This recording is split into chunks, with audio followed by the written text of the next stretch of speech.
Handa na ang baon ni Marco. Meron talagang hindi tama. Ano ba yan, Papa? Kahapon ka pa. May kaduda-duda kasi kay Senyor Marcel. Parang may isinisikret.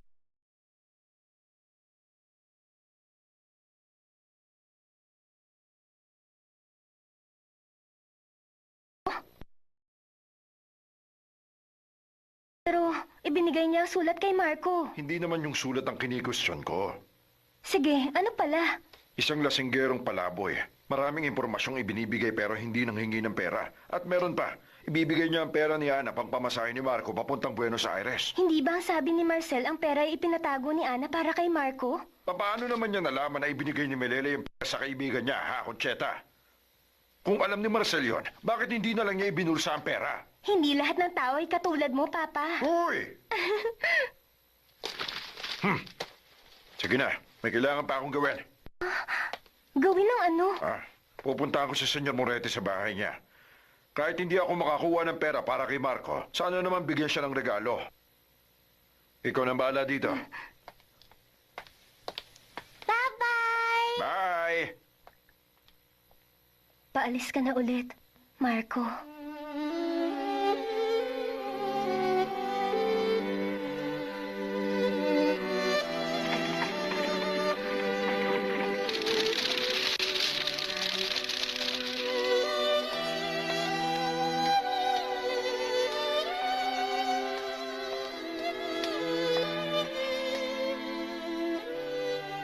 Yan ba ang tren?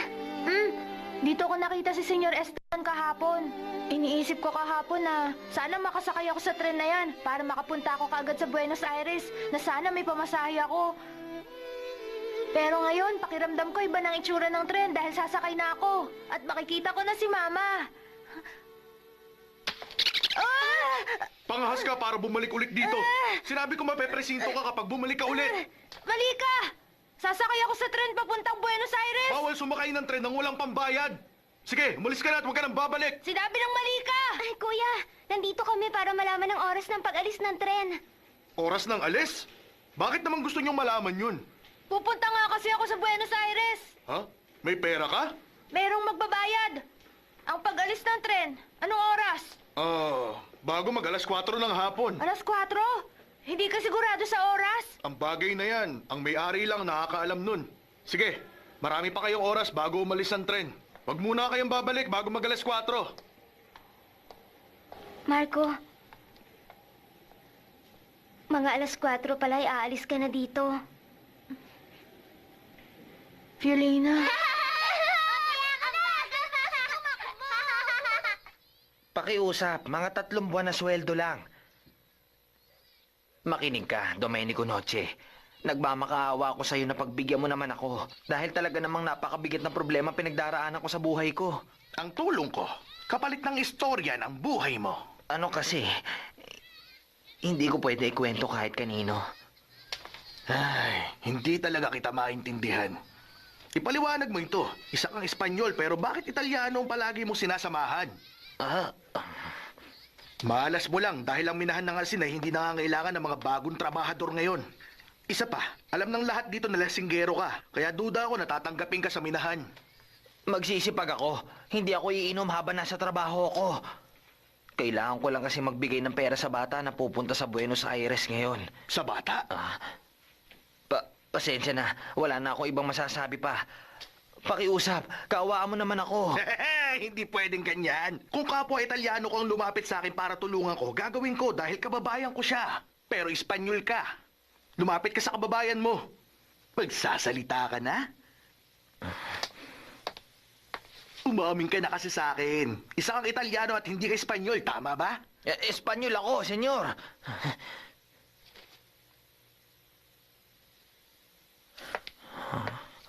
Naalala ko bigla, may isang Italianong bata ang lumapit sa akin dito nung isang araw.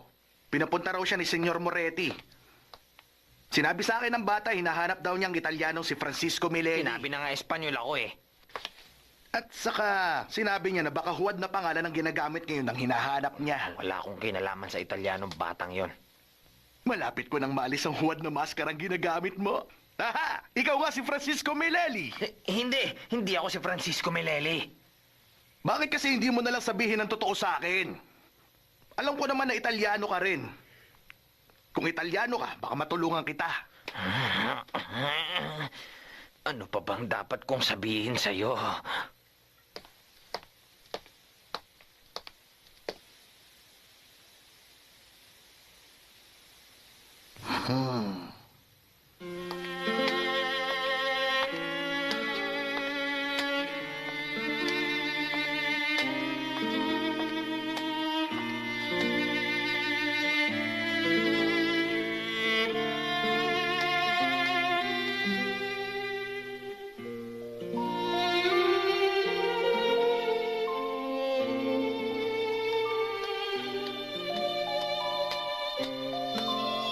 Ayos na.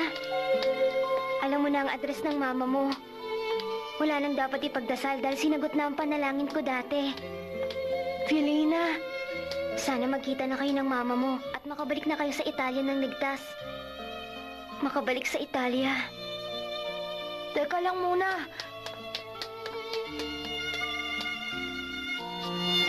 Pakiusap na makikita ko muli ang Pepino family. Pakiusap. Pakiusap po.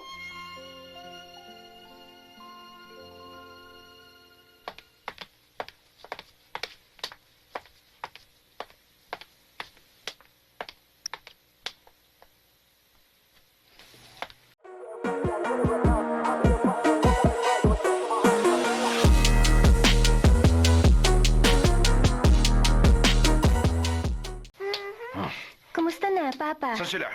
Wala pa? Dumating ba ang baliw na yon? Yung lasenggong Esteron.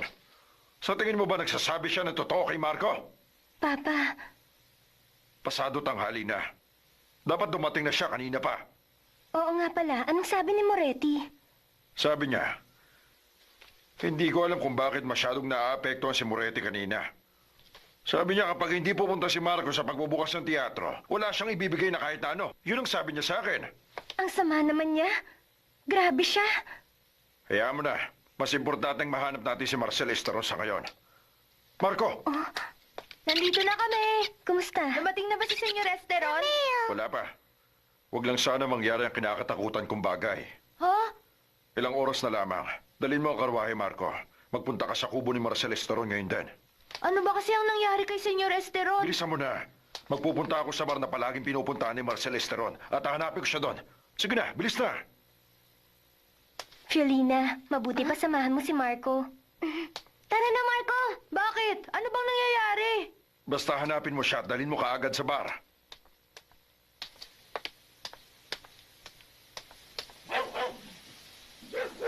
Dahil nalugi ang negosyo ko, para may panggastos ako, ginamit ko ang mga perang ipinadadala ng mama niya sa pamilya niya. Pero nung lumaon, ako siyempre, ibabalik ko naman ang pera kapag nakabangon na muli ako.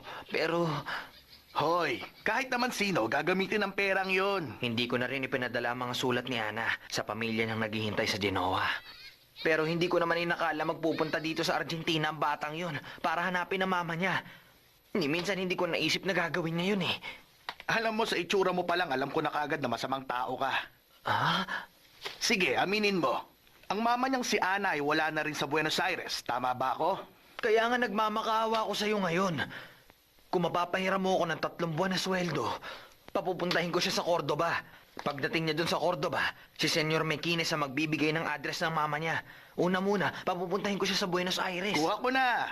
Pero ang ibibigay ko lang sa'yo ay 1 buwang sweldo at hindi 3 buwan. Ay, 1 buwan lang? Sapat na yon para makarating siya sa Buenos Aires. Domenico, ang batang yun ay maglalakbay ng 800 kilometro papuntang Cordoba. Pero hindi naman niya alam ang bagay na yon, di ba? Ang plano ko sana ay sabihin sa kanya yun kapag nakuha ko ng pera. Pero hindi ko sa'yo ibibigay ang ganong kalaking halaga. Pamasahe lang sa Buenos Aires. Sapat na yon. Ang plano ko kasi ay tulungan siya makapunta ng Cordoba para magkita na sila ni Ana. Sobrang hirap mo na nga. Gusto mo pa rin maging matulungin? Sige, pirmahan mo yung kontratang nagsasabing 1 taong ka magtatrabaho sa akin ng diretso. Pakiusap, 3 buwang sweldo naman. Hindi mo pa talaga naiintindihan? Francisco Meleli, pirma na! Maawa ka. Ano gusto mong gawin ko?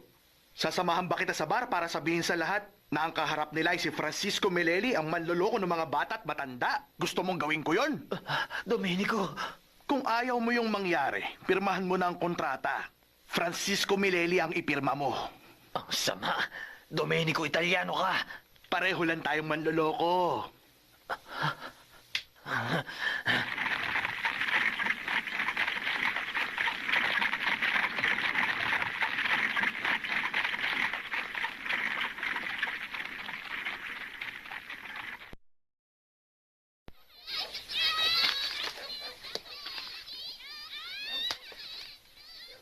Kaya mo naman maging masipag kahit mahirap ang trabaho, hindi ba? Pwede mo namang ipagmatigasan na wala kang alam sa tinatanong ko sa'yo. Pero para tulungan mo ang bata, ibinenta mo ang sarili mo sa akin. Kahit papaano, makakapunta siya sa Buenos Aires sakay ng tren. Hayaan mo ng konsulado ng Italia ang tumulong sa bata. Sama mo. Huwag ka na masyado magalit sa akin. Maliit lang naman ang kinikita ko sa minahan at sa mga transaksyon na ganito. Maliit lang ang nakukuha kong komisyon para humarap ng mga uto-uto. Francisco, magpunta ka sa opisina ng minahan bukas ng umaga.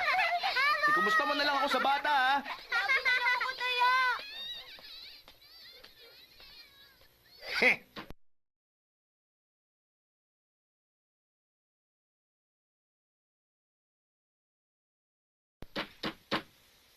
Senyor Esteron!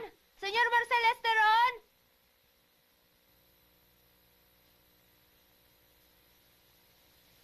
Ako ito, si Marco! Ah! Ah!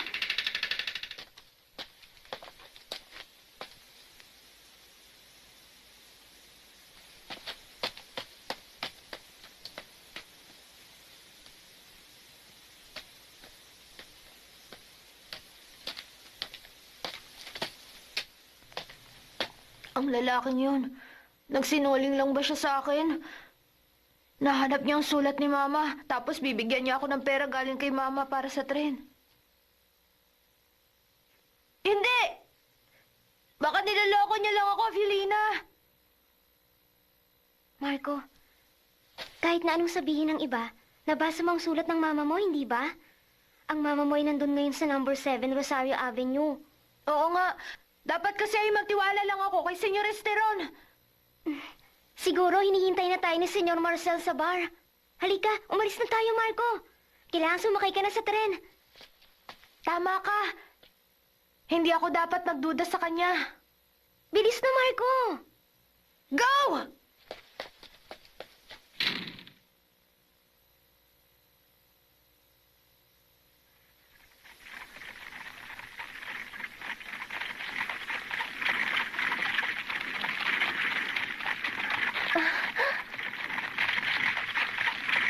Si ate yun.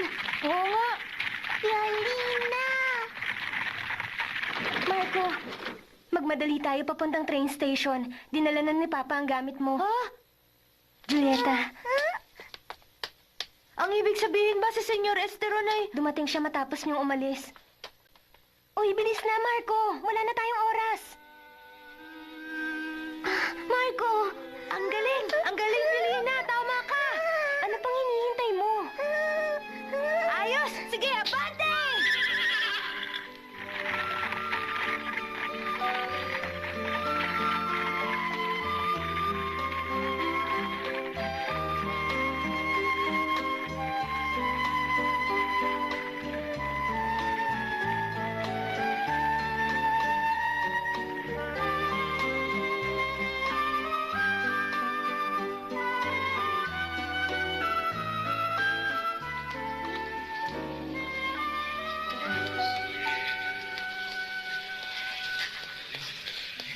Ano ba?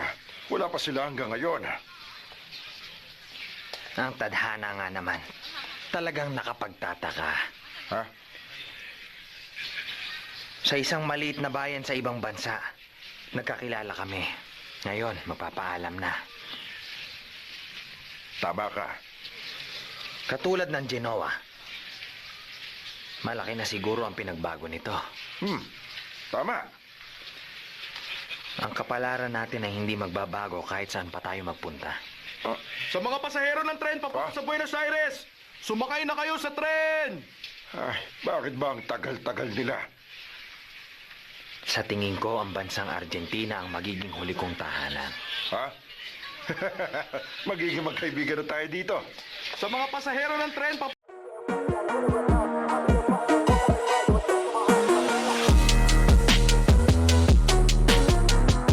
papunta sa Buenos Aires! Sumakay na kayo sa tren! Paumanhin, may kaibigan kami baka mahuli ng konti. Pwede ba siyang hintayin? May tren sa 3 araw. May ticket siya para ngayon. Pwedeng hintay na lang, ha? Ang Buenos Aires tren ay aalis na! Sumakay na kayo! Sobrang bastos mo naman! Aalis na ang Buenos Aires tren! Marco! Uncle Pepino! Senyor Marcel! Ah, Sige, bilis na! Pasok!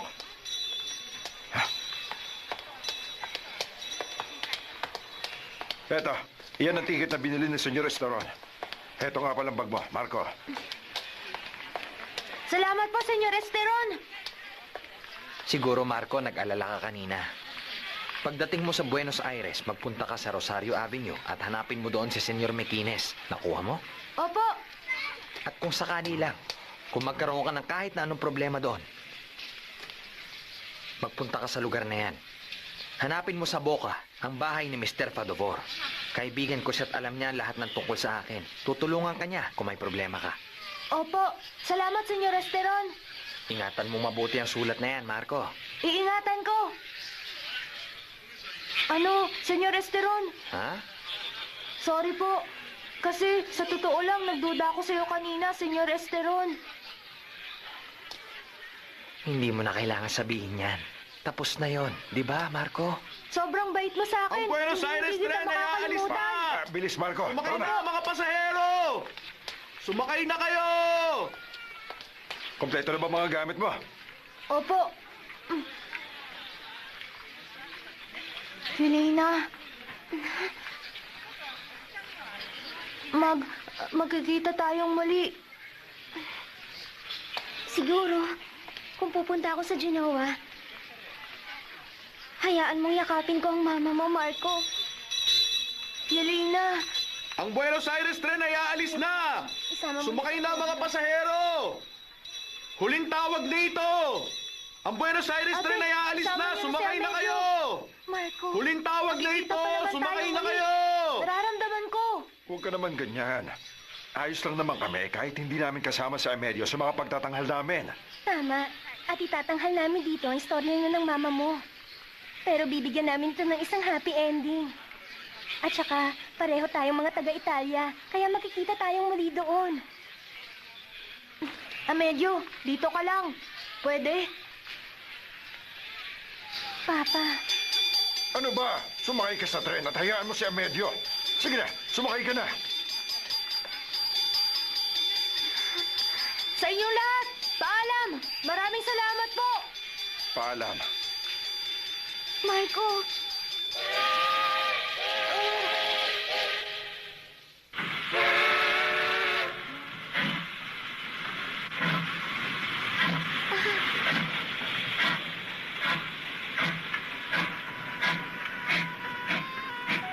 Helena! Si Amedyo, alagaan mo! Mag-ingat ka palagi, ha? kumusta sa mama mo? Opo!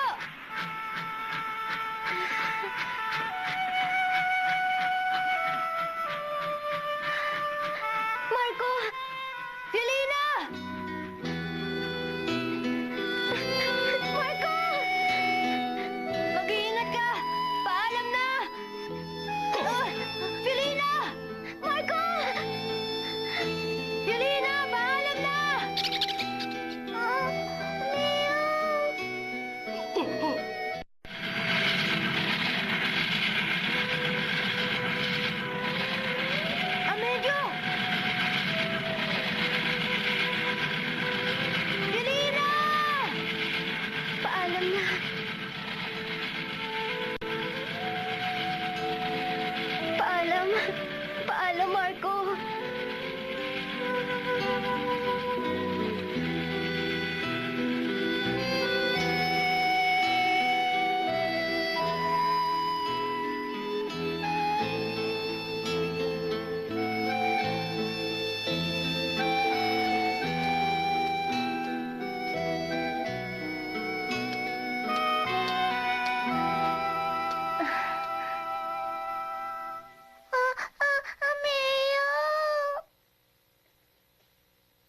Tapos na. Nakaalis na rin si Marco. Nakahinga ka na rin siguro ng maluwag, Senyor Meleli. Ha? Hindi ko alam kung saan mo kinuha ang pera para sa tren. Salamat, maganda ang ginawa mo. Darating ang araw na maiintindihan ni Marco kung bakit ginawa mo ang lahat ng ito. Senyor Pepino, Kahit na halos wala akong alam sa pagkatao mo, alam ko si Francisco Meleli ay nagpapanggap bilang si Marcel Esteron. Huwag ka na magpanggap sa akin. Itabi mo na lahat ng nakaraan. Maganda ang ginawa mo ngayon. Nakabawi ka na, Senyor Meleli. hindi maganda. Kulang pa rin ang ginawa ko, Senyor Pepino. Ha? Tama kang ako si Meleli. Pero kasinungalingang si Ana ay nasa Buenos Aires. Mali yun. Anong sinabi mo? Ang dahilan, kulang ang perang nakalap ko para sa paglalakbay ni Marco. Kaya hindi ko sinabi sa kanya. Si Ana ay nasa norte na, doon sa maliit na bahay ng Cordoba. Grabe ka naman! Senyor, pasensya na. Gagawa ko na paraan para makapunta si Marco sa mama niya doon sa Cordoba. Napakasama mong tao! Ha? Talagang napakasama mong tao, Meleli! Sorry na, wala kasi akong ibang maisip na paraan. Sana lang ay makayanan ni Marco pagpunta sa Cordoba. Sana patawarin niyo ako. Marco, kawawang bata. Talagang kawawa ka.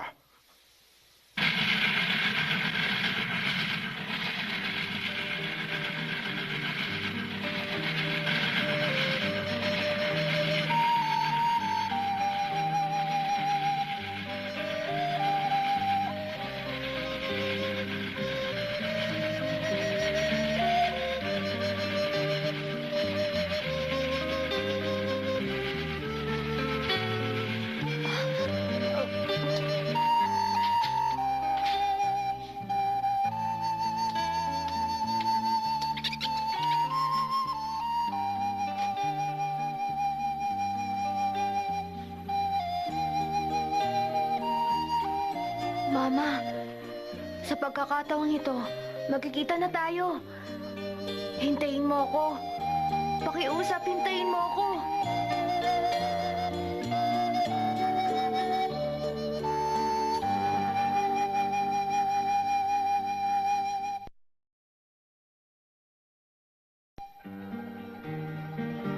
Hindi alam ni Marco na si Mileli pala ay nagsinungaling sa kanya. Sa tren papunta sa Buenos Aires, paulit-ulit na binasa ni Marco ang sulat ng mama niya. Wala na siyang ginawa kundi isipin ng mama niya. Pagdating ni Marco sa Buenos Aires, nagpunta siya kaagad sa bahay ni Mr. McInnes. Pero ang nakuha niyang sagot ay wala doon si McInnes. Abangan ang susunod na episode.